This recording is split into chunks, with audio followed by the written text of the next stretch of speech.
Welcome, welcome. I'm seeing people starting to enter the webinar, and we're just going to wait a minute or two as more people join us. I love watching that participant number tick up. It's like a real room or something, and people are walking in. So yes, please join us. Welcome. And we'll just get started in just a moment. And as you come into the Zoom room, if you could use the chat feature to introduce yourself, we'd love to see who's here. Perfect. Anna has already added that. So folks, if you could introduce yourself, who you are and the organization, that would be great. Just your name and organization. Thank you, Anna, for kicking us off. So far, we're just letting people come in. Perfect. Jen, welcome. Brenda, Maria, May. So good to have you all here. Lynette. Mariko, Darcel, Tim, just so good to see all these names, Sergio. So yes, as you're coming into the Zoom room, Christina, welcome. Feel free to put your name in the chat and your organization. Elise, welcome. Colin, so we've had tremendous response to this webinar opportunity, really excited, so many people, Jen, Tricia, so many people have joined us and many more have also asked for the recording. Hey, Yoli. So we've got some great nonprofit partners on the webinar today, and we'll just get started in a minute. Hi, Jessica. Hi, Chelsea. Welcome, welcome. And we'll do, thank you for introducing yourselves using the chat feature. And if you could continue to do that for those of us that are joining right now, feel free to use the chat feature to introduce yourself, your name and organization.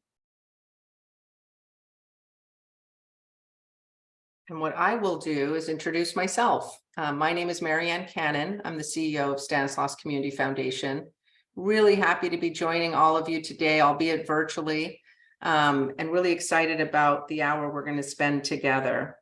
We as a community foundation, when we think about how we can support this community, we obviously are a philanthropic funder, but we also think about how we increase more giving in this community and more resources being brought into this community. So that's really what the webinar is about today.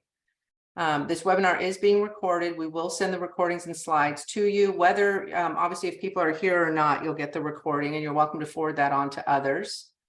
We're also going to put a survey in the chat feature at the end of this so we can get from you, how you felt about the webinar and future ideas as well. You'll also get that by email, but feel free to either, fill it out today or via email. So yes, continue to put your name in the chat. Veronica, Moni, Megan, Gabriella. So nice to see all of you on the call, even though I can't actually see you. So yeah, that's what this webinar is today, is to really introduce you to a new statewide portal that really helps unlock access to state grants for local nonprofits. And we're going to actually walk you through that today. So really excited about that. We're also going to hear about grant writing as a technique, as a tool. How do you use grant writing? What are some tips you should know or have top of mind? And that's with Karen Servas, who I call the grant writing guru. She can trademark that if she wants. After each of our speakers, both Shivani and Karen will do some Q&A through the chat. So there is an opportunity. But by all means, as questions arise for you as you hear both speakers, feel free to put them in the chat. We are monitoring that. So you don't have to wait until the speakers are done speaking. You could put them in the chat at any point. And so with that, I'd like to move into our program. And to do that, I'd like to introduce my partner in crime, Christopher Seriani, who's the CEO of the United Way of Stanislaus County and has been just a wonderful partner in all of this work, including preparing for this webinar today. And he will introduce our speaker. Christopher. Thank you, Marianne. We're honored to be co-hosting this event with the Stanislaus Community Foundation, and welcome.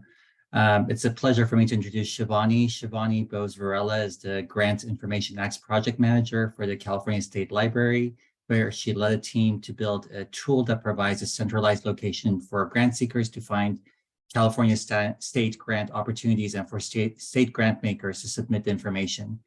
Previously, Shivani was the Digital Services Coordinator at the California Department of Technology, where she worked on high visibility projects that highly impact the state of California.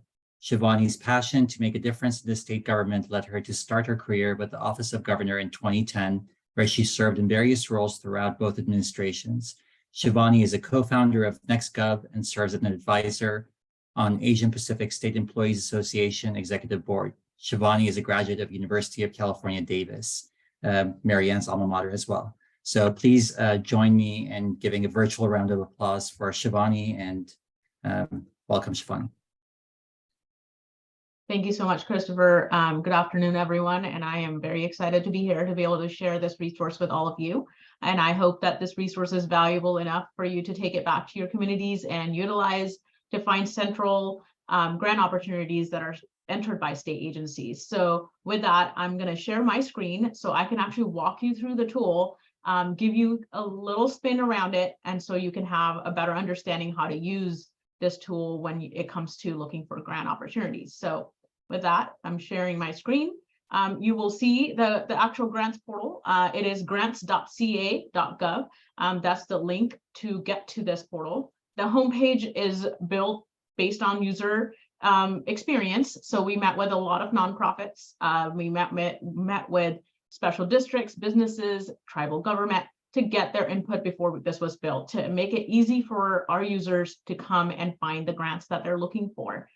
Before we get started on how to use this tool, I want to note few key importances of this tool.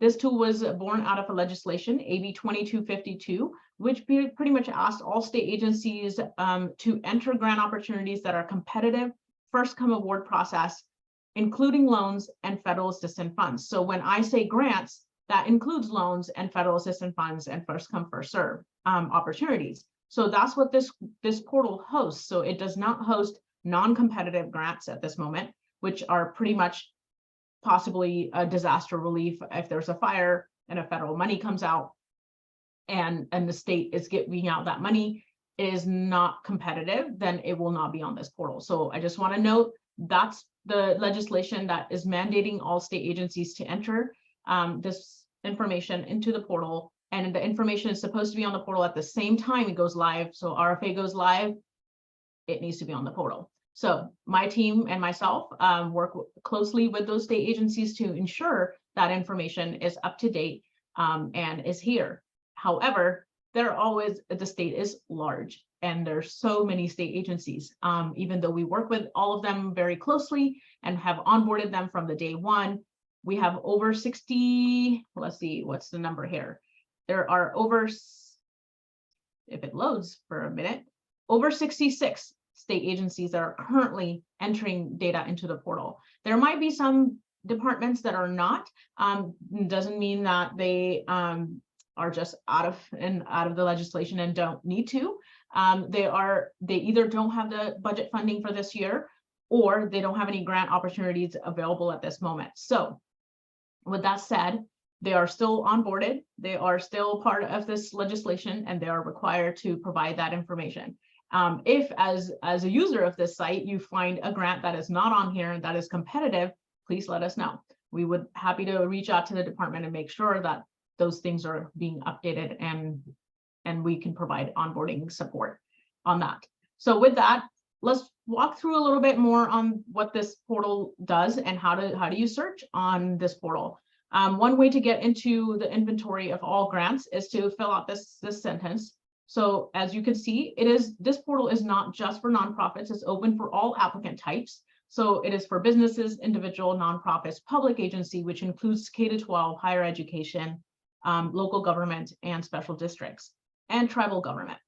And if you select a nonprofit and then you select a category, these categories are high level to keep the experience smooth for our users, so that it doesn't get so indented and so narrowed down that it's hard to find what you're looking for. So if you are looking for grant opportunities and for children and youth, depends on the policy area. So are you looking for educational grant opportunities? Are you looking for social services, which will be health and human services in this case?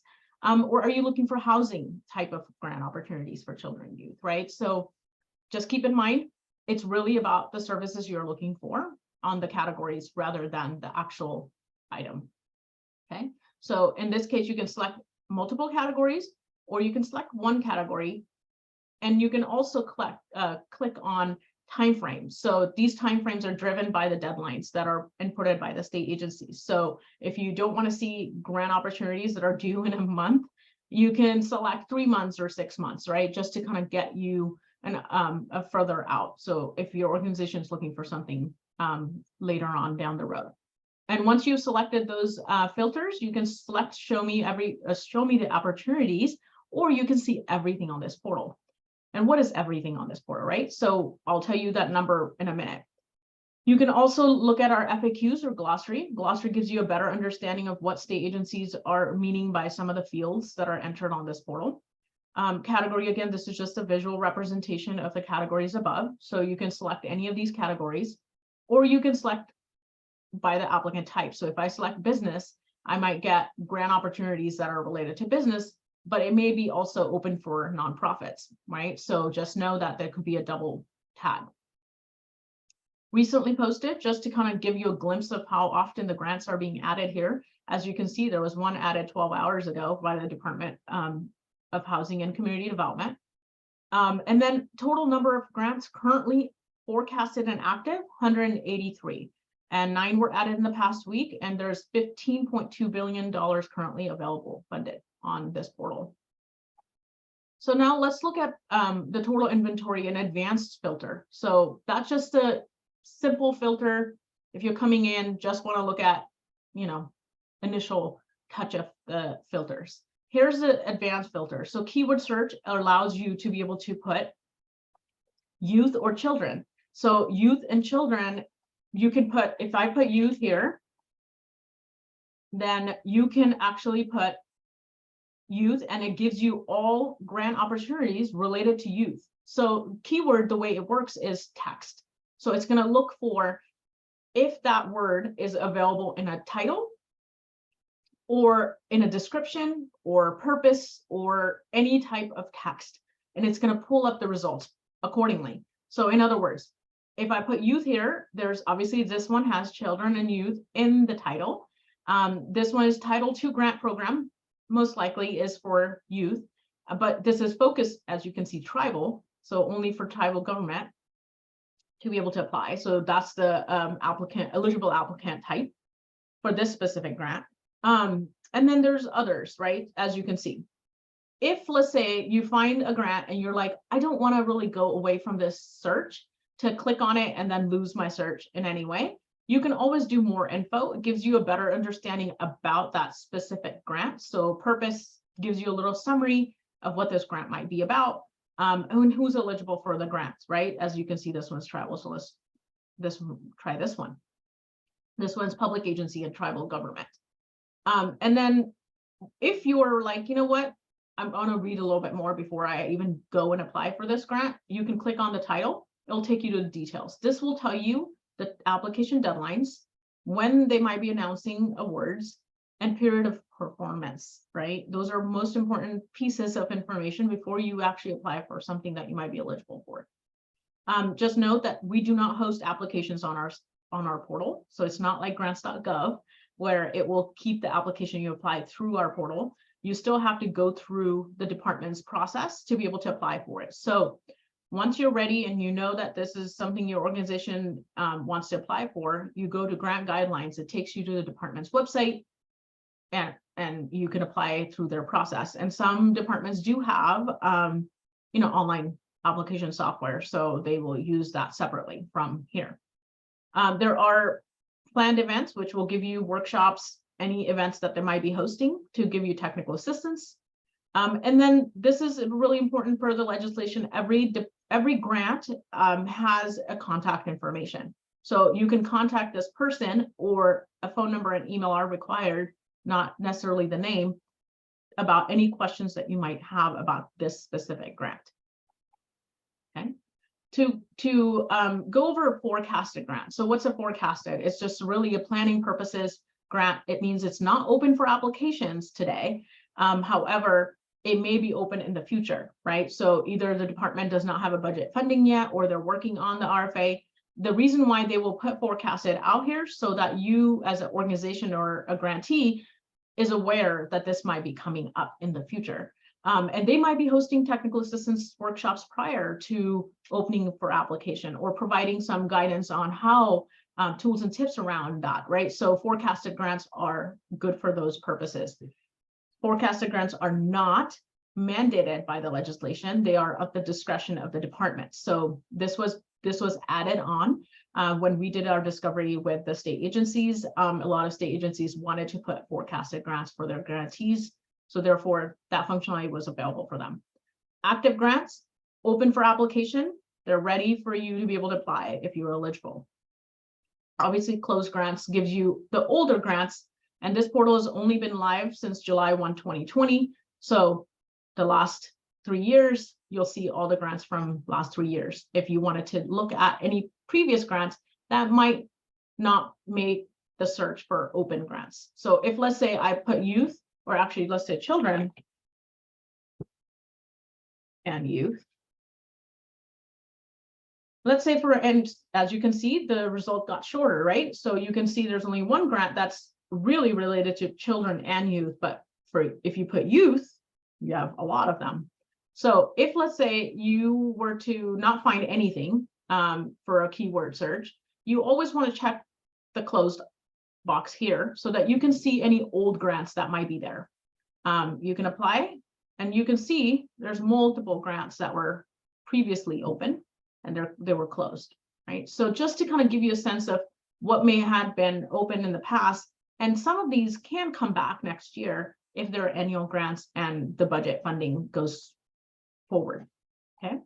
Couple tips to save these results features. So let's say you're a nonprofit and you just don't have the capacity to come to the grants portal every single day to be able to find what you're looking for. You can save a refinement search. So I have children and youth here.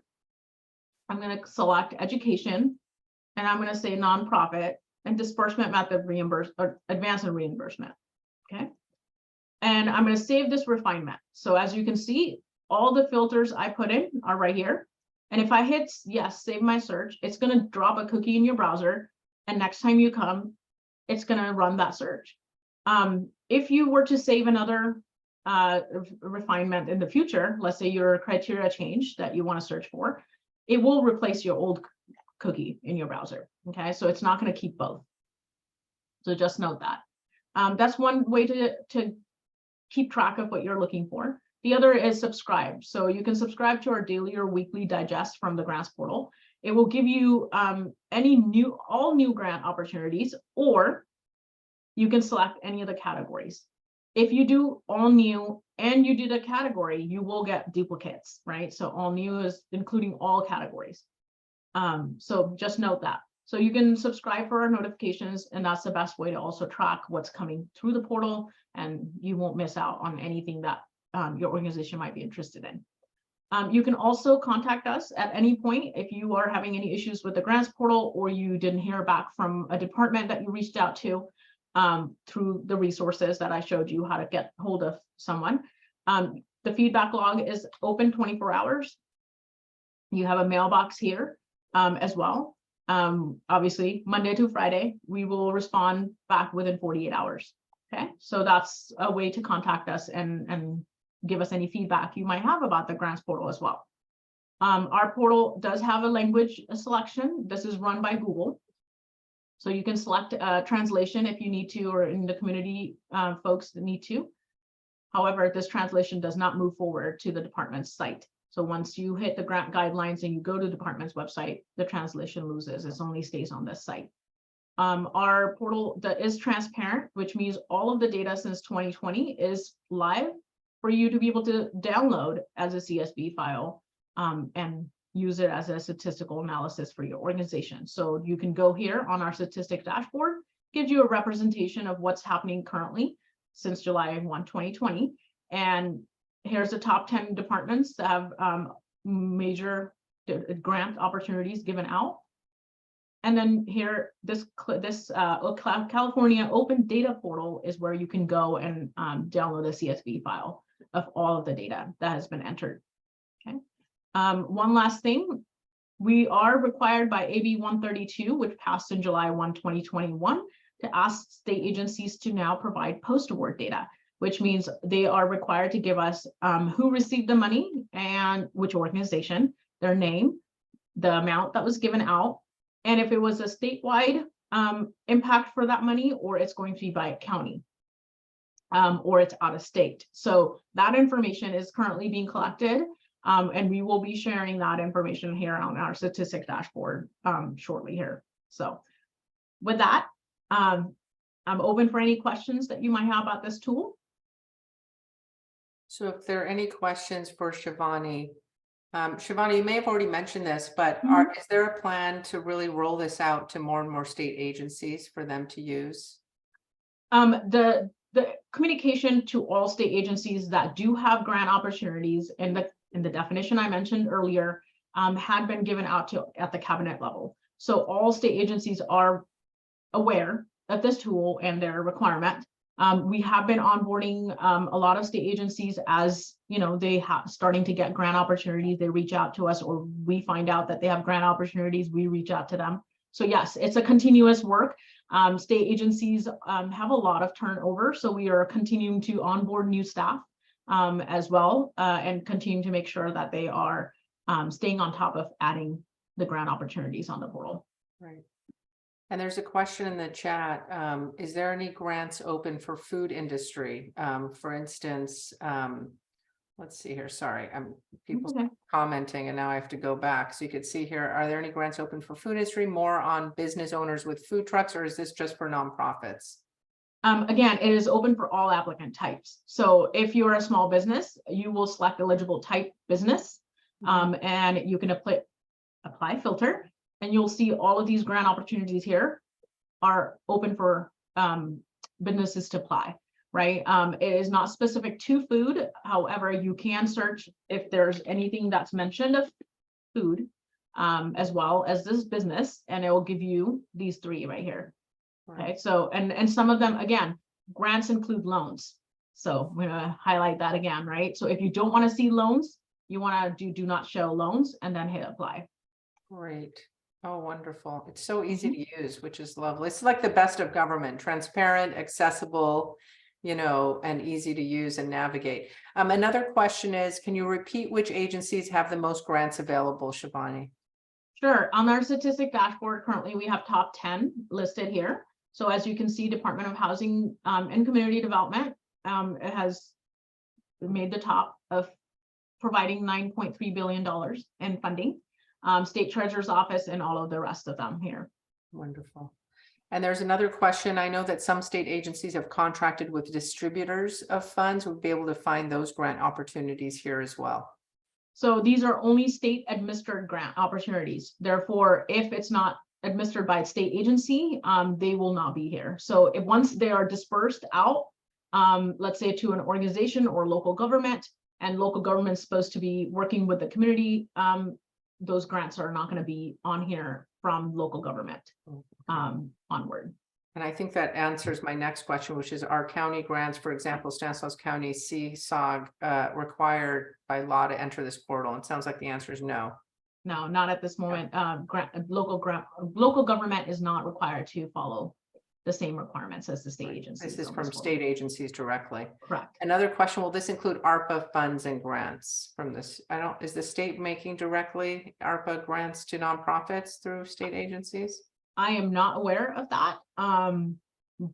But I'm happy to search and see if there's any ARPA grants here. Yeah, I know that ARPA has also been sort of by state agencies, like rolled into their existing programs. So it's like a source. ARPA is a funding source connected to a program that's being funded by the state. So that it's ARPA money. It's just not, it's not just ARPA money for ARPA's money's sake. It's related to some issue, right, Shivani? Right. So here's the Cal OES Governor's Office of Emergency Services gave an ARPA, like not necessarily just ARPA, but American Rescue Plan Act federal money out back in December, right? So so there are ways. I mean, it depends how the money is being distributed and where, right, in the state. Exactly, because I know like GoBiz is using ARPA funds to fund the Community Economic Resilience Funds for the 13 regions. Yeah. Another question from the chat is, where do matching funds need to come from? Can they come from government agencies? It all depends on the requirements that are built by the state agency. So I can't tell you one universal answer on this. So really having to read those requirements would be my recommendation prior to applying for it. Wonderful. Any other questions for Shivani? Great questions. Yeah, and I know May said she signed up, so feel free to sign up for the email updates. That's great. Again, the whole goal here for the Community Foundation United Way is to really unlock state and federal resources for local nonprofits. And any way we can help you do that through tools like this, like Shivani's team has built, would be great. How can we sign up for email updates? Shivani, do you mind putting the link? Yes, to the I'm going to website? put that in there real quick Perfect. for you guys. She's gonna cut and paste and put it in there. And feel free, There you yes, go. thank you. Thank you. You are welcome. So thank you so much, Shivani. It was lovely, and you're welcome to stay on. There may be some questions at the end. I'd like to move us along now. So we talked now about this incredible new portal that the state is offering.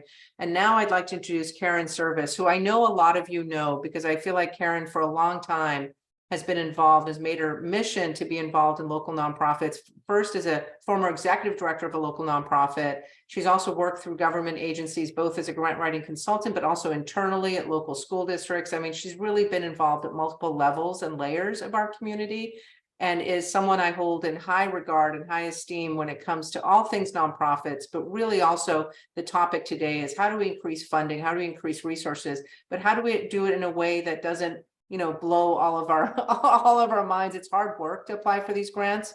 And I know Karen just does an incredible job making it maybe not easy. It's never easy, but as seamless as possible. And she really is, I think, more than a grant writer. It's not even that. That's not the best title. I think she is a thought partner to a lot of local agencies, both nonprofit and public, on how do you not just apply for these grants and secure these funds, but how do you actually implement the program per the objectives of the grant and the mission of the organization or the agency. So I just think Karen has a lot of wisdom to impart to us today, and I'm going to turn it over to her. Karen?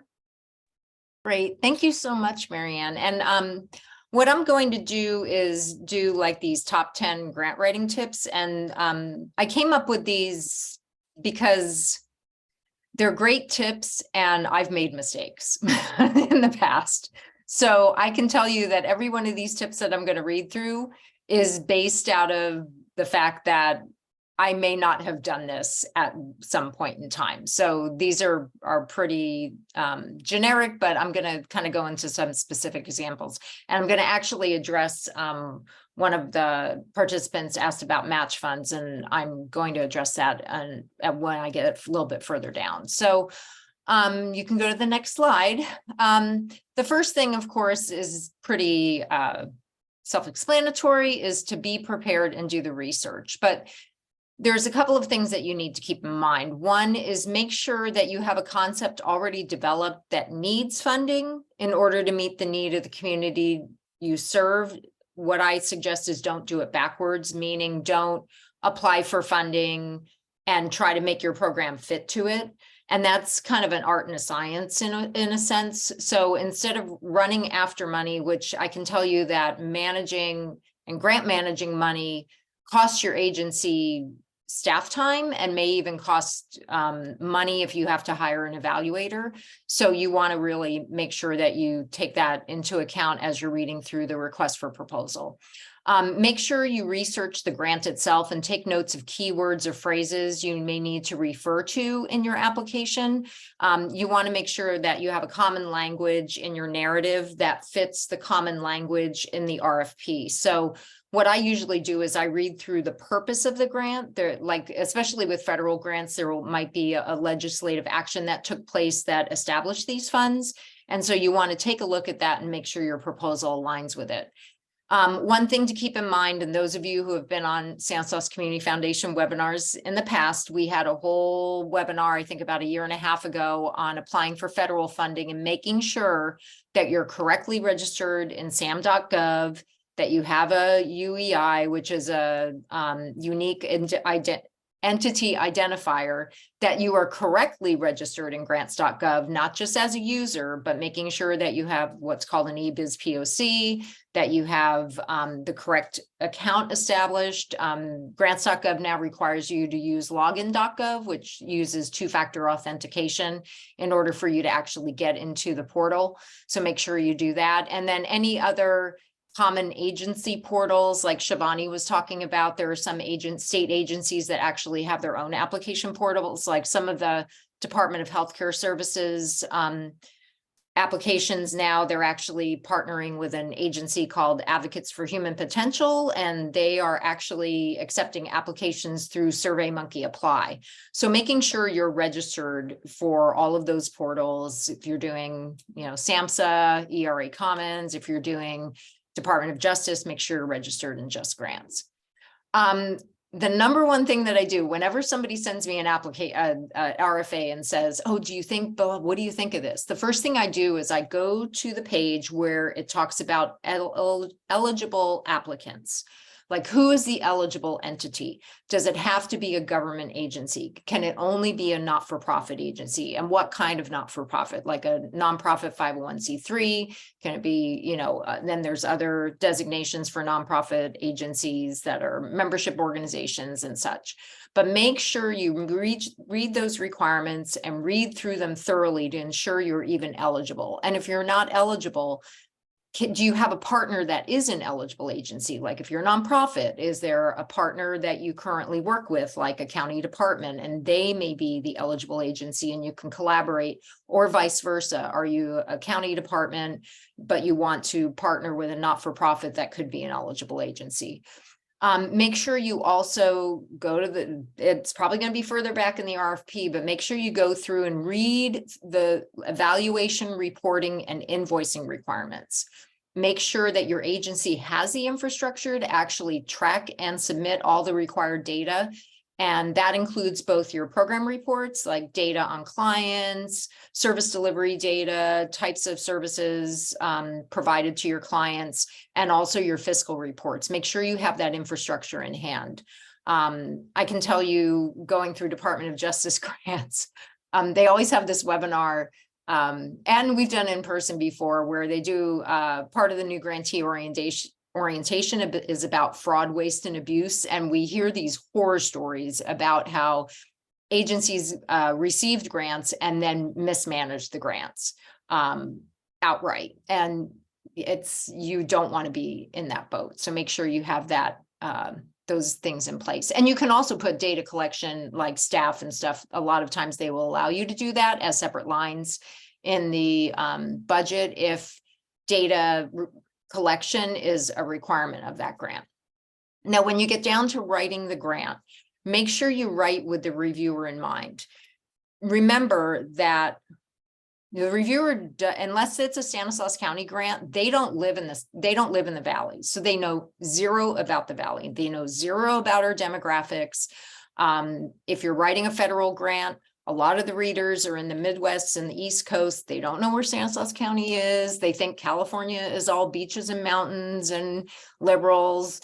Hate to say it, but they do. And so you need to be really, really clear about what your agency does within the county, and that you paint a picture of the county. So make sure that you write from the perspective that the reader is going to have zero knowledge of your agency, the county, California, all that. Also make sure when you write, don't use technical jargon, don't use any kind of unique local or industry specific terms and concepts. Don't use any acronyms unless you spell them out clearly first. And sometimes if I use the agency as an acronym, I'll actually put it in the footer of the narrative. Like for example, Stanislaus Family Justice Center, and then I'll put in parentheses SFJC. So when the reader's reading through, they can take a look at the footer and they can actually see the acronym. So it reminds them that it's the applicant agency that's being discussed in the narrative.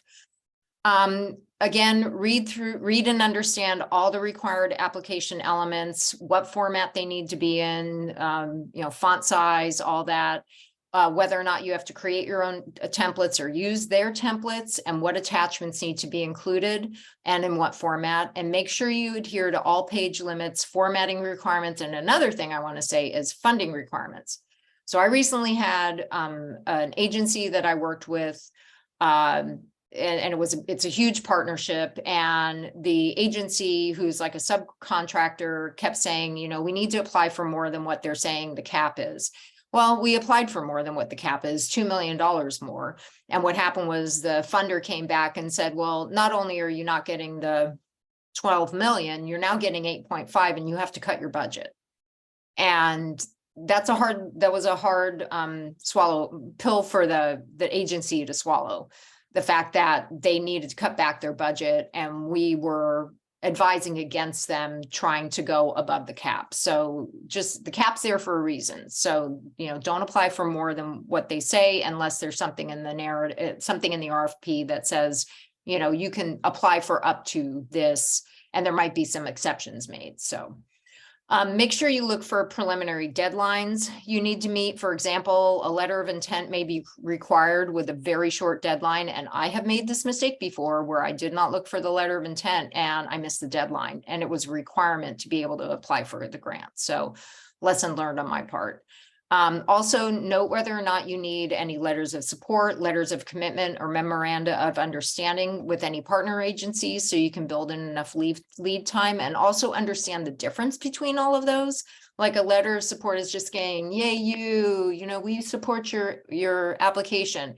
A letter of commitment is an agency saying they're going to partner with you in a specific way, but usually a letter of commitment doesn't involve any grant funds. A memorandum of understanding usually involves a partnership where there is grant funds that partner is going to be utilizing. It's like a multi-agency collaborative, and there's a lead agency and partners, and the partners are also part of that as subcontractors or subgrantees. Make sure you develop an application element checklist. Cal OES is really good with this. They include a checklist in the back. Use that all the time. I check stuff off. I write down if something's done. I write down if it's out for signature. And that way I can kind of contain my anxiety and make sure everything's getting done. Also, make sure okay, we're on number 5 now. You can go ahead and click go ahead and go forward.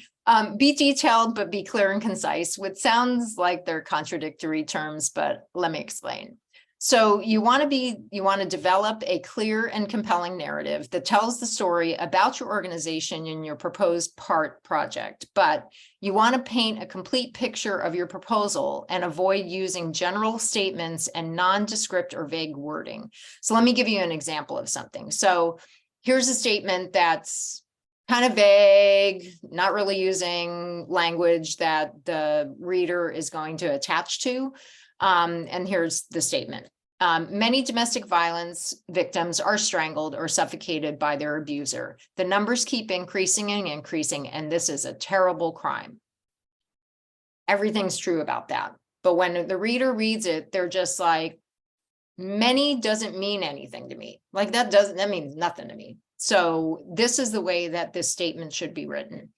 Jurisdictions in California began tracking domestic violence with strangulation and or suffocation crimes beginning in 2018. Stanislaus County has had a notable increase over the past 4 years of the percent of domestic violence calls with strangulation and or suffocation, with 480 incidences of these crimes co-occurring with domestic violence, representing 15.5% of total domestic violence calls. This is a higher rate than the state rate of 5.9% during the same time frame. That's compelling. That's telling you a lot more than the first statement that I read. So another thing is when you have data, make sure you have the source of the data. Okay, and I have read many grants, and I actually had a letter of support that came through about a week ago, and they included all this data on the letter of support that they wanted my client to sign, and I took it all out because I have no idea where the source of the data was, and I actually revised the letter of support for the agency because we couldn't identify where the data was from.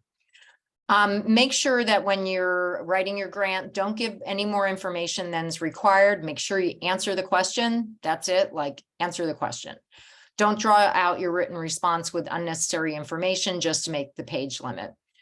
Clearly explain your approach to addressing the problem and how you'll achieve the goals, and then include a detailed budget that is aligned with your project goals and your activities. The next thing is writing in the third person. This is a huge pet peeve of mine because somebody will write something and they're like, our agency, we do this, I do that. That's not the correct way to write a grant. So what you want to do is use the name of your agency, your position titles, group names like clients, participants, youth, etc.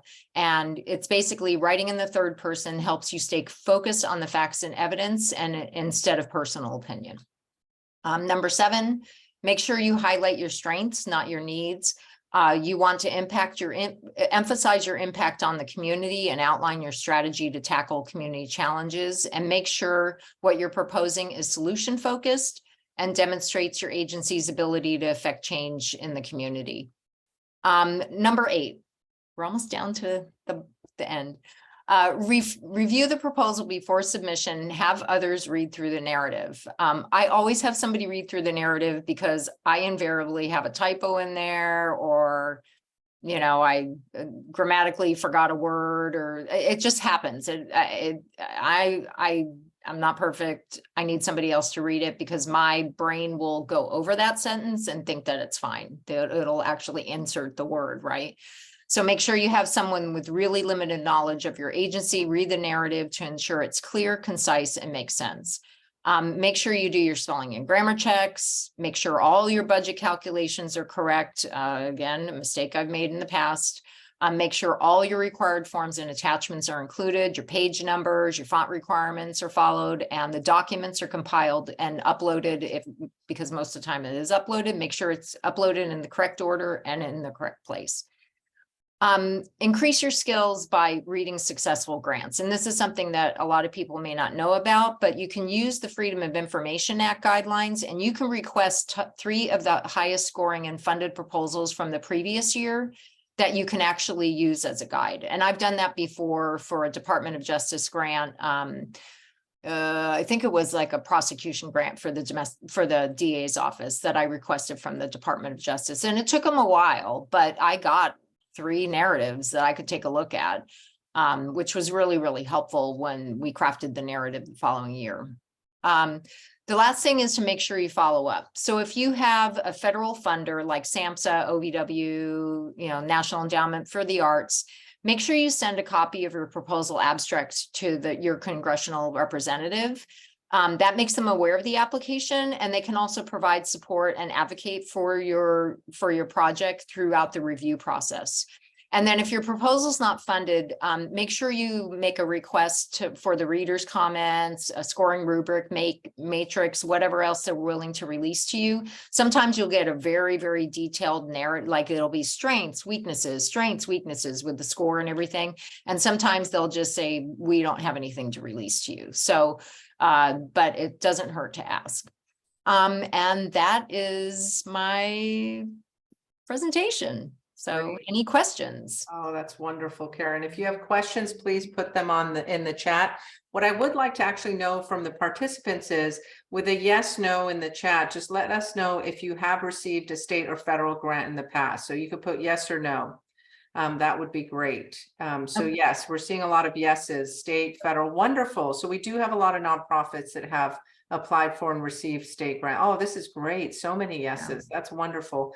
Karen, in terms of post-grant award, what would you recommend for people to how to organize themselves if they get the good fortune to have a state grant? What are some things you're like, you really should be thinking about, what your internal procedures or your finance procedures, like what would be just off the top of your head? Well, from the financial standpoint, if you get a federal grant, most of the federal agencies will require that you go through what's called a new grantee orientation, where they outline all of the requirements of the grant and the fiscal requirements for reporting and drawing down invoices, or doing invoices and drawing down funds. You need to make sure you've got an accountant or a bookkeeper or somebody who has the ability to work within the requirements of that funder. So that's one thing. One thing also is understanding, like, for example, if there's going to be any kind of learning collaborative meetings that somebody has to attend every 3 months, whether or not there's a planning period, whether or not you have to submit a strategic plan before you actually implement your activities. So it's just understanding like what that first 3 to 6 months of your grant is going to look like, what agreements you have to put in place, if you have to do like post-award agreements, like independent contract agreements or subrecipient contracts, if you have to go out to bid, like if you're a public agency and you're required to go out to bid for your subcontractor. So just understanding those steps, you know, and understanding well, I would make sure that on the front end, when you do your budget, that you have adequate staff in the budget and not double dipping. So these are staff that aren't funded through another source. So you can supplement, but you can't supplant. So making sure that that staff that's needed to manage that grant is in there. There was something else I was thinking about. Somebody had asked about match funds.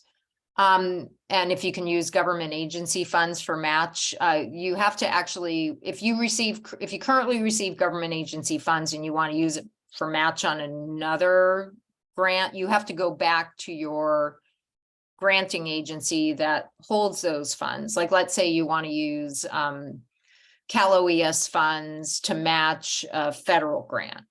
Then what you need to do is you need to go back to Cal OES and see whether or not you can use those funds for match, because they may be using those funds to match something within their agency, since Cal OES passes a lot of things through from the feds through the state to local jurisdictions. It can be complicated. Right. So there's a question regarding, you mentioned a legislative act. Is that for private foundations or just government funders? Was that you that mentioned that? Someone's asking, I don't know if that was Shivani. Well, Yeah. I know what you're talking about. So what happens with a lot of the federal agencies, like, for example, there's the Violence Against Women Act, and that is what secures the funding for the Office on Violence Against Women for their grants.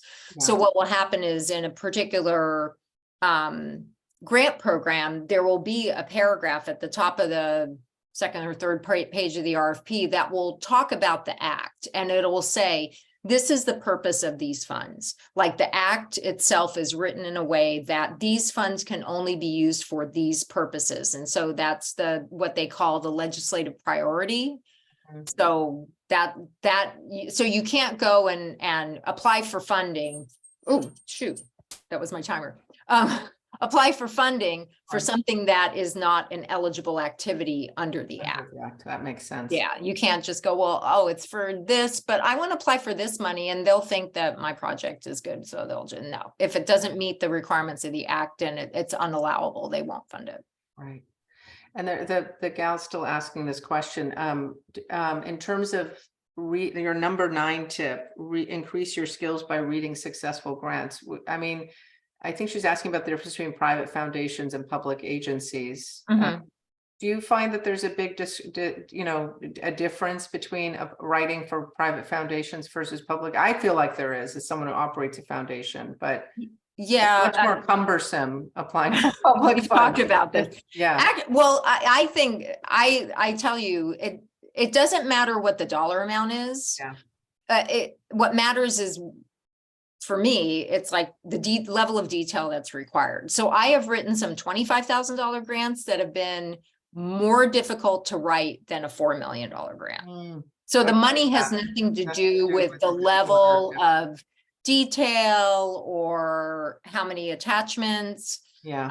I find sometimes that private foundations are really kind of, they're difficult to write for the amount of money you're getting and the reporting requirements. So, and I don't know that some have streamlined that process. Yeah, I think there's a movement afoot among private foundations. Community foundations, again, don't have a lot of grant cycles because we're so donor directed. Right. With private foundations, there is a movement to really streamline the process, given that they are typically smaller grant amounts. The question, I think, is, you mentioned reading successful grant applications. I'm assuming that's from your own agency if it's funded, or do some state agencies allow, so they actually post the successful grant applications? Well, what they'll do is they'll usually post, okay, so let me give you an example. Like, there's two things I'll tell you. For the Board and State Community Corrections, what they do, and they're a state agency, they'll post synopsis, like basically the project abstract, the public project abstract for each successful grant. But like, for example, this Freedom of Information Act is it's a federal requirement. So you can, what you do, like, for example, for Department of Justice, I'm talking Federal Department of Justice, you go on, you just put FOIA or Freedom of Information Act, and you find that, I mean, it'll come up and it'll basically be like, what do you want? I'm looking for grants from this particular solicitation, and you can put, the name of the solicitation, the fiscal year. And what you say is, I would like to see 3 of the highest scoring grants that were awarded, or high scoring grants that were awarded. They're never going to give you the top 3, but they will give you their narrative and their budget, and usually like their memorandum of understanding with some information redacted. Interesting. Yeah, and then that's the Department of Justice. You go in, you type FOIA. And you can do it with Department of Health and Human Services. You can do it with, Department of Education, any of those. And then it'll allow you to search for. You pull up the FOI. Yeah, and there's a request, right? So you fill it out, you put your information, and then they email you like every month saying, we're still working on it. We're still working on it. And then all of a sudden you get the information you want. Can you, there's a lot of interest in this. So could we put in the chat what you just said, Karen? Do you mind just typing it in there when you're done? And then I think Anna's saying might be nice for foundation to post examples. Yeah, again, I think private foundations, I've seen some private foundations post examples of successful grant applications. It's not typically a best practice yet. I think that's a great idea. And again, community foundations tend not to have as many grant cycles. What we do is donor directed funding. So we work with our donors to send out funding. So we don't have grant cycles that often, but that's another good idea. So there's great. So you see in the notes there what Karen's been talking about. Thank you, Karen. Other questions? Are there and actually what I'm going to do is I just found the FOIA, what we call the FOIA request for DOJ. So I'll go ahead and post this in the chat, because then you can take a look at this and use it like as an example. Yeah. But this is the actual page that says make a FOIA request to DOJ. Where can I send my request? There's a special form. It has all of that. It talks about the act, talks about the library. Where do I send the request? So yeah, that'll get you started on understanding it. Yeah. You may not be looking for a DOJ grant, but it'll drive you contacting other agencies. So Karen, do you know if this is the FOIA request can happen for county agencies that are administering grant programs? Do you know? I don't know. I know. Well, I know there is for like it exists at all levels. Yeah. I mean, you could make that request to the county and see what, how they respond. Like, for example, like CDBG grants, like Stanislaus County CDBG, you can contact, planning. I think it's community development and planning, and you can probably ask them. Yeah, and they typically, obviously they post who's won the awards, but having the actual application that was the resulting award winner, that would be fascinating. So I think I'll follow up on that too, and let you all know what I find out. But yeah, I think these are all good questions. This is something I know the Community Foundation and we have an interest in exploring too, is how can we support nonprofits, not just obviously like with webinars like this, but really how do we create a common narrative for Stanislaus County that each of you can tap into and use for your own grant applications, but also a data set that you can connect to with county level data by issue areas. So stay tuned for that. We're working on that with Karen. And I do want to thank Karen for her expertise. I mean, you just saw her brilliance on full display, along with Shivani, who really exemplifies the best of what government can do, which is really unlock funding and resources to local communities like ours so that we can be successful in our work. So I'm hoping you found the grants portal information really useful. I'm hoping to see all of you use it. I was really excited to see that so many of you have received state and federal grants. That's wonderful. So really stay tuned for more information about ways that we may be able to support you in securing federal and state funds. And there is a survey link that Melissa just popped in. Please feel free to use that little bit.ly link to let us know your thoughts on the survey, on the webinar. And do let us know if you have other ideas for webinars, and if there's enough of you that say, hey, we want to learn about this or that in the future. I know Anna asked about grant writing in the future. Happy to really support you all to increase your capacity to do that. So